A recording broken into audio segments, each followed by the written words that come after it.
Good evening. We're back with Exodus chapter 18, Jethro's visit to Moses. Word soon reached Jethro, the priest of Midian and Moses' father-in-law, about all the wonderful things God had done for Moses and his people, the Israelites. He had heard about how the Lord had brought them safely out of Egypt.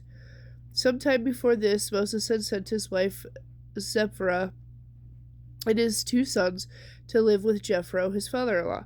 The name of Moses' first son was Gershom, for Moses had said where the boy was when the boy was born, "I have been a stranger in a foreign land." The name of the second son was Eliezer, for Moses had said at his birth, "The God of my fathers was my helper, and he delivered me from the sword of Pharaoh." Jethro now came to visit Moses, and he brought Moses' wife and two sons with him. They arrived while Moses and the people were camped near the mountain of God. Moses was told, "Jethro, your father-in-law has come to visit you. Your wife and your two sons are with him." So Moses went out to meet his father-in-law. He bowed to him respectfully and greeted him warmly. They asked about each other's health and then went to Moses' tent to talk further. Moses told his father-in-law about everything the Lord had done to rescue Israel from Pharaoh and the Egyptians. He also told him about the problems they had faced along their way and how the Lord had delivered his people from all their troubles. Jethro was delighted when he heard about all the Lord had done for Israel as he brought them out of Egypt. Praise be to the Lord," Jethro said, "for he has saved you from the Egyptians and from Pharaoh.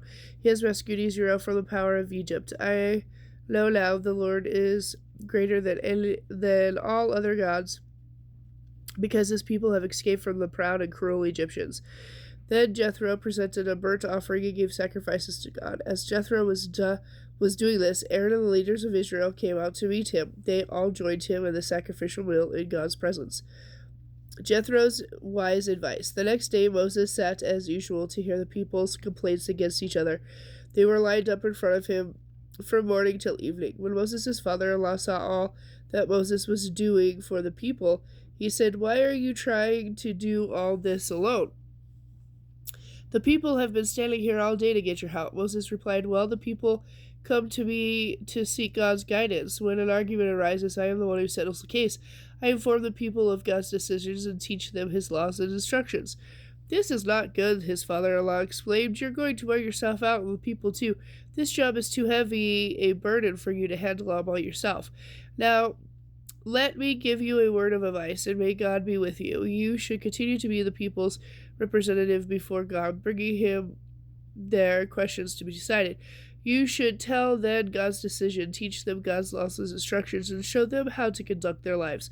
But find some capable, honest men who fear God and hate bribes.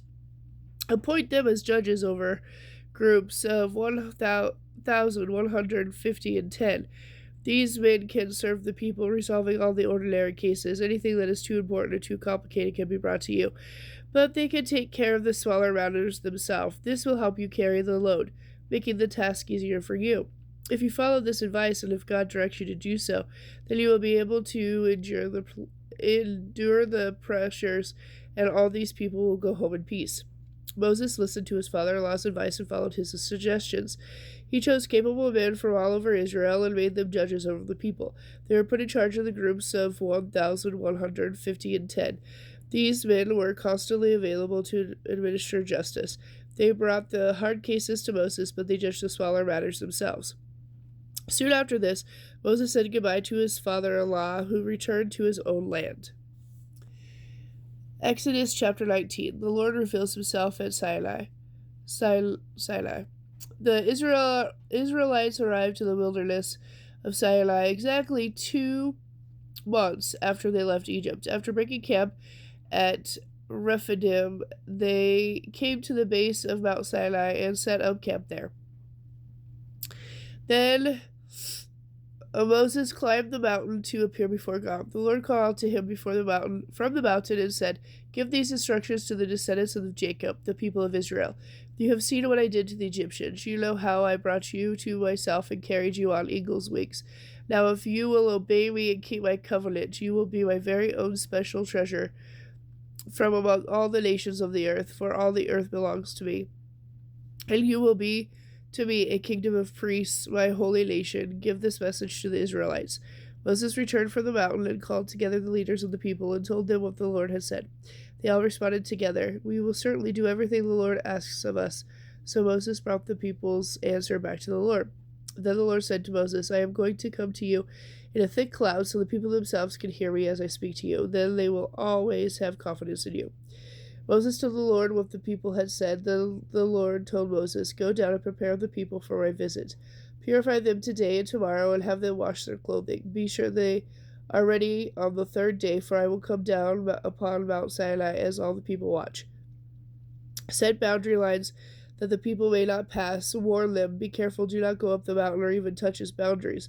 Those who do will certainly die. Any people or animals that cross the boundary must be stoned to death or shot with arrows. They must not be touched by human hands."